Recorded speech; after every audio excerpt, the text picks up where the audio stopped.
Halo teman-teman, kembali bersama dengan saya Dr. JJ di channel seputar jantung dan seperti biasa saya masih ditemani oleh Dr. David. Halo Dr. David. Halo dok, apa kabar Ya, dok? baik ya. Eh, kita mau ngobrol-ngobrol tentang masih soal lipid Masih tentang ya. lipid lagi Saya dok. kasih hashtag bahas lemak. Bahas lah.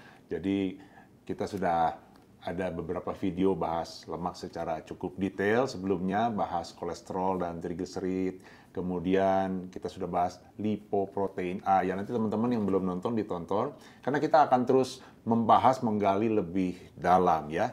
Hari ini kita mau bahas soal apolipoprotein B100 atau biasa disingkat ApoB. Nah, mungkin sebagian teman-teman udah pernah dengar dari dokter-dokter yang merawat teman-teman sekalian atau yang dengar ini kebetulan juga adalah tenaga medis, sudah tahu bahwa ApoB ini seringkali disebut sebagai marker atau penanda resiko jantung yang lebih akurat daripada LDL yang selama ini selalu jadi marker resiko. Nah, kita mau bahas lebih detail, lebih dalam soal ApoB. Nah, saya mau sampaikan dulu Dr. David dan teman-teman bahwa yang mau kita bahas ini memang kesannya agak dalam gitu, ya. Mungkin kalau teman-teman yang dengar ini adalah tenaga medis, tenaga kesehatan, ini bisa jadi tambahan pengetahuan. Tapi kalau teman-teman adalah awam, tidak perlu khawatir karena kami akan bahas dengan sesimpel mungkin, sesederhana mungkin, walaupun detail ya. Jadi saya akan usahakan kasih ilustrasi dengan ilustrasi yang sesederhana mungkin. Oke, Dokter David, kita mulai dari mana nih soal Baik, Dok. ApoB ini? Jadi kita udah kemarin bahas tentang banyak ya dok, Iya. kolesterol, trigliserid, Iya. lipoprotein A, dan sekarang kita bahasnya tentang ApoB ya dok, Iya. atau ApoB 100 ya dok. Iya. Jadi sebenarnya dok, ApoB ini apa sih dok? Apa yang membedakan dia dengan yang lain, misal LDL, trigliserid? Ya, nah ini Dokter David, teman-teman, saya mesti bahas dulu agak dari basic, dari dasar ya. Kalau kita makan ya kita sebutnya lemak. Sebetulnya tidak persis lemak. Kita makan itu ada kolesterol, ada trigliserid ya. Kita bahasnya lipid aja. Kita fokus di situ. Yang karbohidrat, protein kita kesampingkan dulu. Nah, itu kolesterol dan trigliserid itu di dalam tubuh kita nggak bisa beredar langsung karena dia sifatnya namanya lipid, itu senyawa yang berminyak, nggak bisa larut dalam darah. Jadi mesti ada yang bawa di dalam tubuh kita, khususnya di dalam aliran darah. Nah, waktu masuk di usus, yang pertama kali mengangkut mereka, nah saya selalu gambarkan, ini truk pengangkut makanannya lah ya. Yang ngangkut mereka di usus adalah namanya kilomikron ya. Kilomikron. Ya, kilomikron, ditangkaplah si trigliserid sama kolesterol. Nah, tapi ada ininya, ada porsinya. Kalau yang dari usus, itu khusus trigliseridnya banyak bener itu, 90-an% ya. Yang dari usus Sisanya ini ya, Dok? sedikit kolesterol. Jadi kandungan trigliseridnya banyak banget. Dan dia kalau truk, ini truk yang paling besar pengangkutannya. Jadi dia di usus, lalu dibawa ke saluran limfe, terus sampai ke aliran darah. Nanti udah sampai di jaringan, kan dari darah ini masuk ke jaringan, ke sel-sel, termasuk juga ke jaringan lemak. Itu trigliseridnya dibongkar, dituang ke sana. Ya, dibongkar, dilepasin, dikasih ke jaringan supaya dipakai. Bisa dipakai sebagai sumber energi. Kalau orangnya kalorinya dipakai dengan olahraga, selain karbo, dia akan pakai juga nanti trigliseridnya untuk jadi sumber energi. Tapi kalau nggak dipakai, nanti ditaruhnya di jaringan lemak. Nah, setelah bongkar muatan begitu, sisa si kilomikronnya udah berkurang nih, banyak nih trigliseridnya. Dia bawa pulangnya ke liver, ke hati. Di hati, sisa dari yang ada di situ, kemudian diproses di hati. Nah, di hati ada mobil baru lagi. Truknya lebih kecil daripada si kilomikron. Beda lagi ya, Dok? Beda lagi. Tapi dia juga ngangkutnya masih lebih banyak trigliseridnya. Masih sekitar 55% begitu trigliseridnya. Kolesterolnya masih cuma paling juga 10 atau 15% begitu. Ya. Dan dia namanya VLDL. VLDL. Nah, mulai dari VLDL itu, ini saya gambarkan ya, itu kalau mobil, ini ada sopirnya khusus. Nah, sopirnya khusus itu yang kita mau bahas hari ini. Namanya si ApoB. Ya, ApoB itu sebetulnya B itu ada dua. Yang di kilomikron juga ada ApoB, tapi dia ApoB-nya ApoB yang 48. Sebetulnya sama tuh sama yang 100, cuma kepotong separohnya, jadi tinggal 48%. Jadi itu rangkaian asam amino protein begitu yang kepotong separohnya gitu. Yang Kalau di ini yang liver- lengkap. Yang di liver tadi berarti yang 100-nya. Yang ya, 100 Yang itu adiknya tapi dia lebih panjang, lengkap. lebih lengkap begitu. Nah, dia yang bawa mobilnya.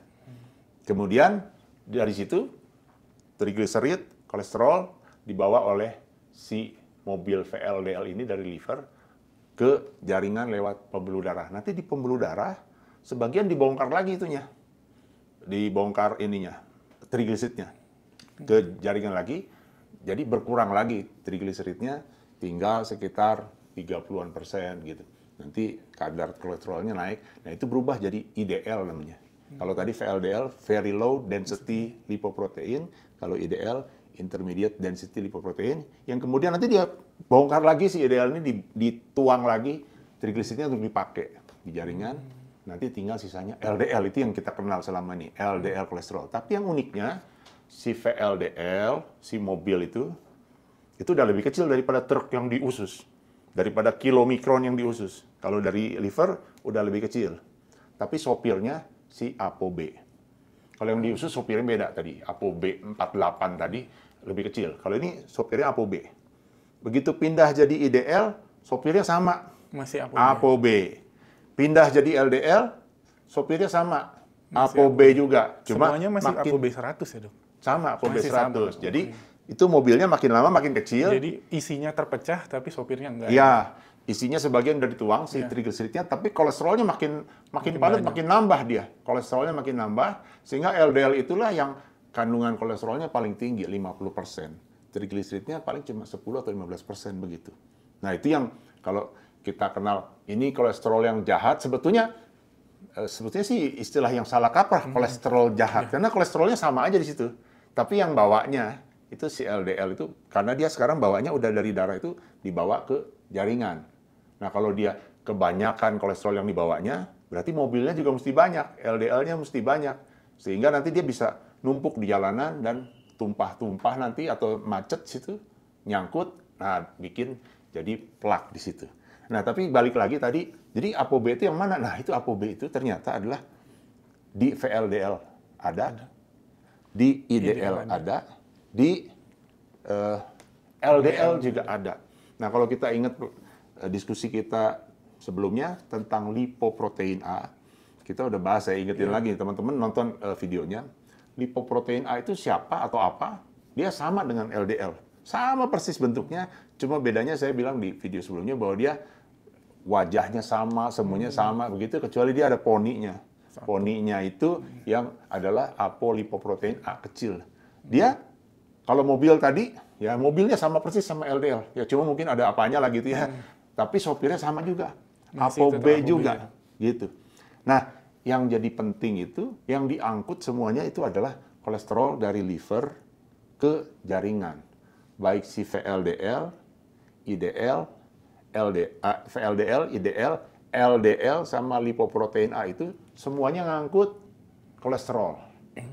Yang bawa mobilnya si ApoB bawa dari liver ke jaringan. Nah, sekarang ketahuanlah oleh para dokter atau peneliti bahwa ini semua mobil-mobil ini ngangkut kolesterol dari liver ke jaringan. Kita pengen ngitung berapa banyak sih yang ngangkut itu. Bagaimana cara ngitungnya? Tandain aja ada berapa sopirnya. Itu menunjukkan berapa banyak mobil yang bawa. Itu menunjukkan berarti sebanyak itulah parade mobil-mobil yang bawa kolesterol dari liver ke jaringan. Nah, ApoB itu yang ditandain. ApoB 100 tadi. Itu yang diperiksa gitu. Jadi, apa ya, nangkep ya. Mudah-mudahan teman-teman nangkep nih.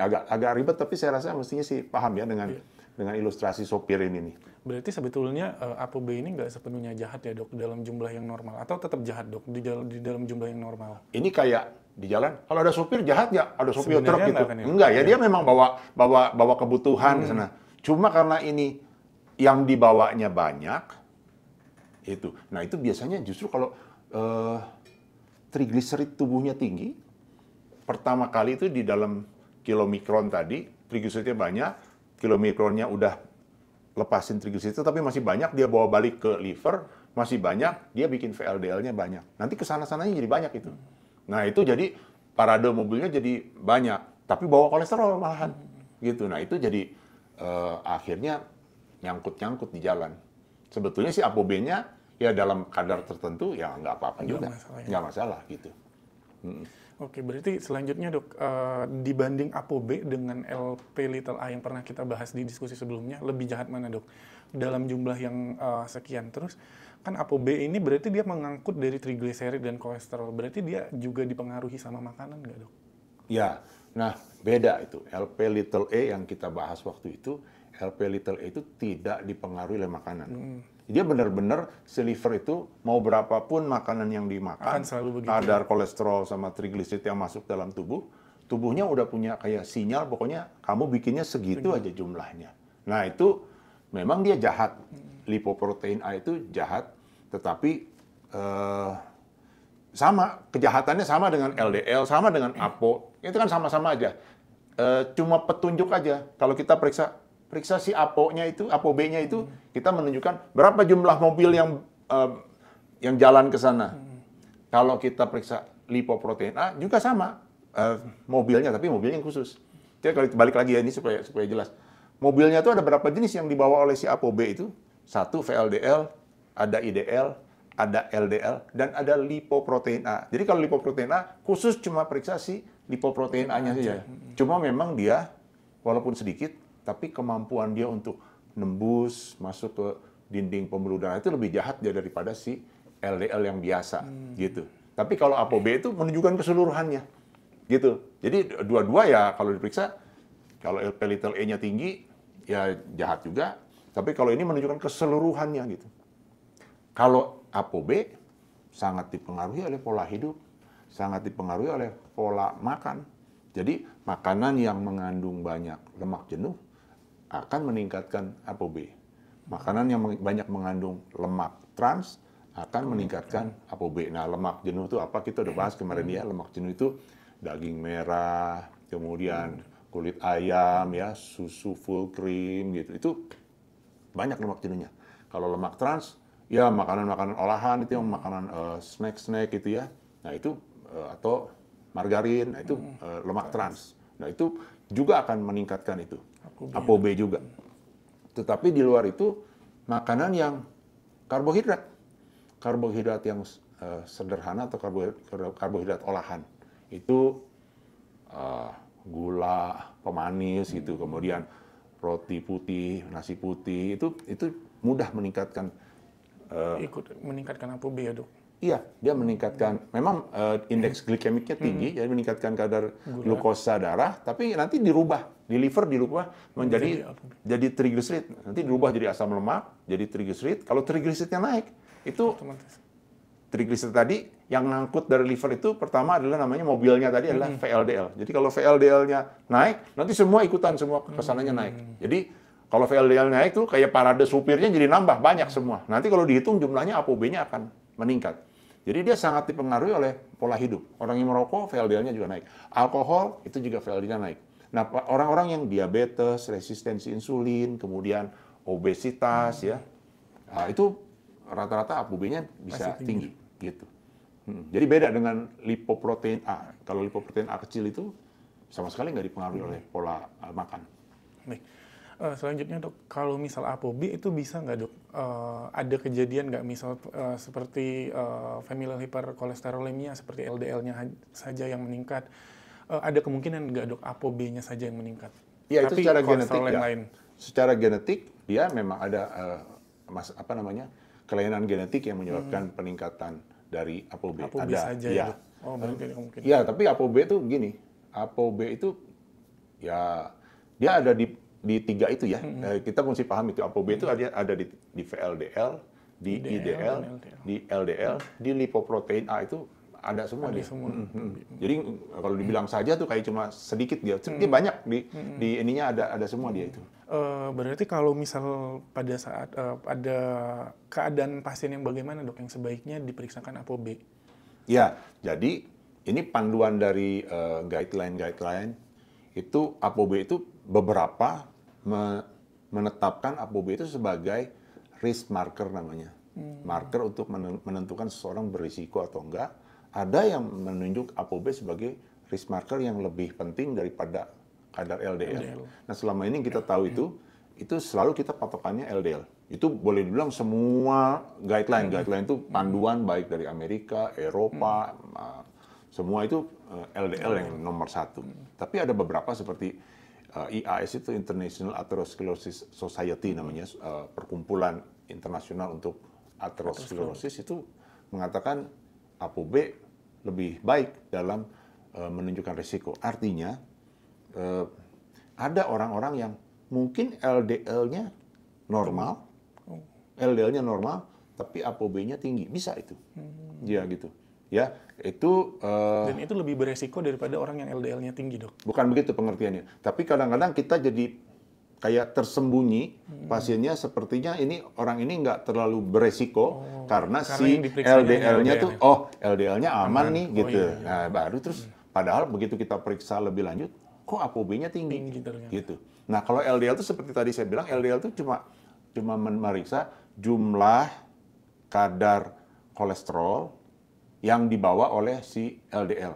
Balik lagi tadi kalau perumpamaannya mobil itu, ini mobil LDL, kandungan kolesterolnya yang dibawa oleh si mobil itu diperiksa, dijumlahin. Yang diperiksa bukan mobilnya, bukan jumlah mobilnya, tapi berapa kilo itu yang dibawanya gitu. Bisa paham ya? Jadi ini katakanlah ada 10 mobil LDL bawa masing-masing 10 kilogram gitu, kan jadi 100 kilogram. Nah, kita cuma taunya bahwa ada 100 kilogram kolesterol yang dibawa oleh 10 mobil LDL. Tapi dalam ini kita, laporan dari hasil labnya itu, kita sebetulnya nggak tahu mobilnya ada berapa biji kalau cuma periksa LDL kolesterol. Kayaknya normal-normal aja begitu. Tapi kalau kita periksa ApoB-nya, kita bisa tahu mobilnya ada berapa. Bisa saja 100 kilogram itu ternyata dibawa oleh 20 mobil yang masing-masing 5 kilogram. Dan itu terdeteksi kalau pakai ApoB. ApoB itu memeriksa berapa banyak mobilnya. Dan itu lebih berbahaya mobilnya, bukan kandungan kolesterolnya, lebih banyak. Karena dia akan mobilnya jadi rame bawanya gitu. Jadi kayak bikin macet begitu kira-kira. Mungkin gambaran lain yang lebih mudah dipahami adalah kayak banyaknya bubuk mesiu sama peluru gitu. Nah, kalau banyaknya bubuk mesiu ini segini misalnya 1 kilo gitu, tapi terus dibikin jadi peluru, 5 peluru masing-masing misalnya berapa ya isinya gitu, cuma 5 gitu. Sama juga bubuk mesiunya berapa tadi, 1 kilo, tapi dibikin jadi pelurunya agak lebih kecil-kecil, 20 biji. Itu pelurunya nanti kalau ditembakin nyasar, kemungkinan nyasarnya lebih tinggi kalau pelurunya banyak. Nah, itu kalau ApoB itu melihat si jumlah peluru yang lewatnya. Kalau LDL kolesterol itu cuma melihat berapa banyak mesiunya, berapa kilo gitu. Nah, itu mudah-mudahan bisa dipahami nih, agak ruwet sedikit ya. Tapi intinya gini, LDL kolesterol melihat berapa berat kadar kolesterol di dalam LDL yang ada di dalam tubuh. Tapi kalau si ApoB itu melihat berapa jumlah partikel mobil-mobil pembawanya itu lebih tinggi, dia lebih bahaya. Memang secara umum kita periksa LDL aja udah cukup secara umum. Tapi ada pasien-pasien tertentu yang ada kemungkinan kadar LDL kolesterolnya itu kelihatannya normal, tapi ternyata dia ApoB-nya tinggi, partikelnya banyak. Nah, itu misalnya orang-orang yang trigliseridnya tinggi. Itu hati-hati karena trigliserid tinggi tadi yang pangkalnya nanti dia dirubah jadi di liver membuat VLDL-nya meningkat. Nah, itu nanti bakal naik itunya. Nah, jumlah ApoB-nya, ya, atau diabetes, resistensi insulin, pasien yang obes, ya, pasien yang trigliserid banding HDL-nya jauh, trigliseridnya tinggi banget, misalnya trigliseridnya 200, HDL-nya cuma 30. Nah, itu pasien-pasien seperti itu curiga itu ApoB-nya tinggi, gitu. Jadi itu perlu diperiksa. Atau pasien-pasien yang LDL-nya udah terkontrol, tapi pasiennya bolak-balik kena serangan jantung lagi, udah dipasang ringnya tersumbat lagi. Nah, itu diperiksa ApoB-nya. Jangan-jangan nggak cocok tuh. Si LDL-nya udah bagus, ternyata ApoB-nya tinggi gitu. Nah, itu kalau diperiksa itu angkanya kurang lebih beda 10-20 sih. Kalau yang itu, yang cocok, ya. Saya udah periksa juga, saya udah periksa ApoB. Jadi nggak banyak ya, Dokter David, di MCU banyak yang periksa ApoB? Nggak terlalu banyak dok memang dok. Kalau kita kan di MCU ada per paket dan itu nggak semua paket ada pengecekan ApoB-nya dok. Iya, jadi kalau periksa ApoB, kalau sinkron antara jumlah ApoB sama LDL-nya kira-kira selisihnya antara 10-20. Saya LDL-nya 80-an, terus periksa ApoB 70-an, kayak gitulah selisihnya begitu. Ya. Untuk cut off-nya sama dok? Optimal di bawah 100 kalau LDL kan ya, optimalnya di Oh bawah beda, 100. angkanya Kalau beda. itu beda Ya beda, angkanya dia antara 60 sampai 130 gitu kalau nggak salah. Ya, jadi kalau yang pasien-pasien yang resiko tinggi itu Lebih dari rendah guideline-nya dia nggak, kalau LDL kalau yang risikonya sangat tinggi itu kan harus di bawah 55. 55. Kalau ApoB 65. Kenapa lebih tinggi si ApoB? Karena ini LDL saja. Kalau ApoB itu menggambarkan VLDL, LDL sama IDL gitu. Kalau itu kan cuma LDL saja. Jadi dia memang agak lebih tinggi sedikit begitu. Ya kira-kira gitu ya. Terus dok, untuk di kasus-kasus pasien dengan ApoB yang tinggi dok, pasien ini respon statin nggak dok? Atau ada golongan lain yang memang lebih respon dengan ApoB ini dok? Ya, sebetulnya kalau dari golongan obat yang dari penelitiannya ya, yang paling bagus menurunkan kadar ApoB itu golongan obat yang baru. Di Indonesia udah masuk tapi mahal banget itu. PCSK9 inhibitor. Ini teman-teman kalau ngikutin channel ini saya udah beberapa kali menyebutkan nama obat ini ya. Nama obatnya Evolocumab.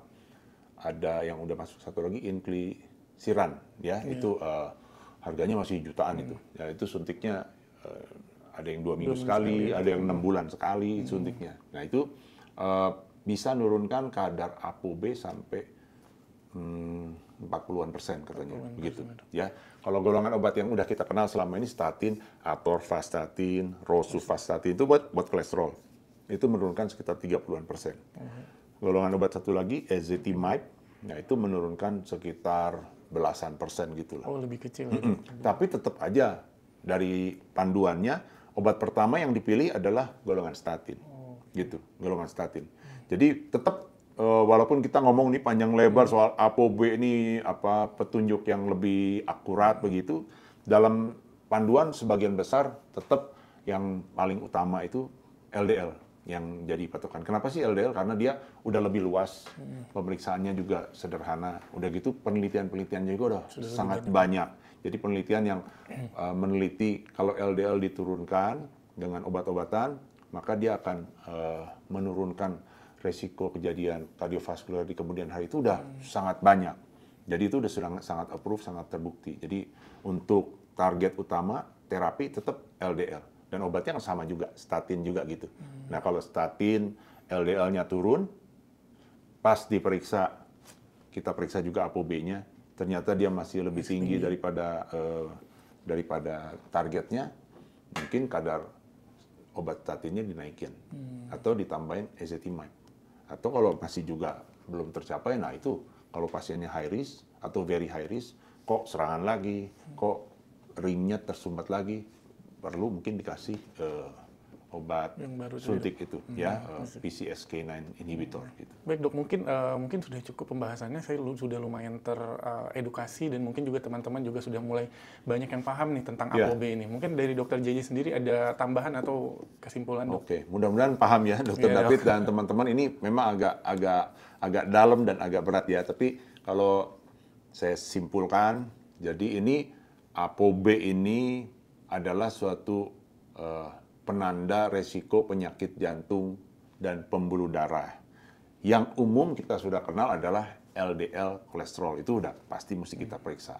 Nah, ApoB ini disarankan sekarang oleh banyak guideline untuk diperiksa juga karena ada beberapa kondisi di mana LDL saja ternyata bisa bias, bisa salah, kita bisa kecolongan. Karena ada pasien-pasien yang LDL-nya sudah terkontrol, rendah, tapi dia masih ada kejadian-kejadian yang tersumbat kembali pembuluh darah koronernya atau kena serangan jantung ulang begitu yang kita mesti cari tahu kenapa, dan itu rupanya bisa saja ternyata ApoB-nya masih tinggi. Nah, kenapa bisa nggak cocok gitu antara si kadar LDL sama ApoB tadi yang sudah dijelaskan ya. LDL itu cuma menggambarkan jumlah kolesterol yang dibawa oleh truk LDL tadi, tapi kalau ApoB itu menggambarkan semua mobil yang membawa kolesterolnya. Jadi bisa berbeda itu. Kalau mobil yang lain selain LDL banyak, VLDL-nya banyak, IDL-nya banyak, itu bisa jomplang angkanya. Dan itu bisa menjadi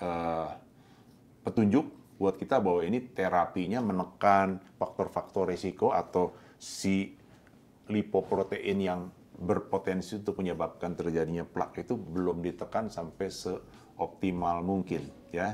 Nah, ini teman-teman yang mau periksa ApoB-nya juga kita sarankan kalau ada kecenderungan ke arah situ, terutama misalnya kalau trigliseridnya masih tinggi, HDL-nya rendah, ada diabetes, resistensi insulin, kemudian ada sindrom metabolik ya. Nah, itu obesitas. Kita sarankan untuk periksa juga ApoB-nya. Baik, teman-teman mudah-mudahan paham ya, dan nanti di diskusi berikutnya kita akan terus bahas lemak makin hari makin dalam. Mudah-mudahan teman-teman bisa mendapatkan manfaat dari diskusi kita. Ya, sampai bertemu di video berikutnya. Yang belum subscribe, silahkan subscribe seputar jantung dan juga di-share kepada teman-temannya. Salam jantung sehat.